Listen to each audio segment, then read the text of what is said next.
Na karibu mahali popote ulipo mtazamaji wa Mnazareti TV. Karibu katika Mnazareti Sports, na hivi leo tunakuletea taarifa au tetesi za uhamisho wa wachezaji barani Ulaya, nikianza kule Manchester City ambapo klabu hiyo inayoongozwa na mkufunzi Enzo Maresca inatumai kutuma ofa mpya kwa timu ya Nottingham Forest ili kuweza kupata kumsajili nyota Mwingereza Elliot Anderson. Ikumbuke timu hiyo ya Manchester City iliweza kutuma ofa ya kwanza na kukataliwa na wana Nottingham Forest. Pia timu ya Man United imo mbioni kumsajili Elliot Anderson ili kuziba nafasi iliyoachwa na Carlos Henrique Casemiro.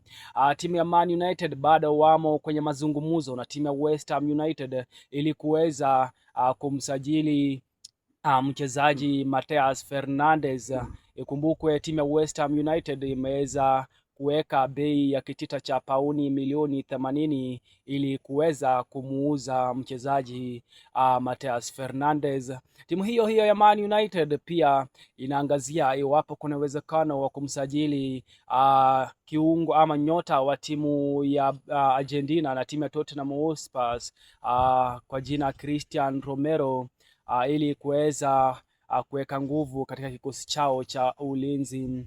Kwingineko ni kwamba timu ya Tottenham Hotspur bado wanaangazia kama kuna uwezekano kuweza kumsajili mchezaji Brazil Savinho kutokea katika klabu ya Manchester City. Manchester City wapo tayari kumuuza nyota huyu iwapo timu yoyote itakuwa inatoa ofa ya kuwaridhisha ili kuweza kumwachilia nyota huyu. Kupata hizi na taarifa zingine mingi za spoti, ungana nami Nasa Mnazareti kwenye mtandao yangu ya kijamii au Mnazareti Sports pale YouTube, unaweza kusubscribe.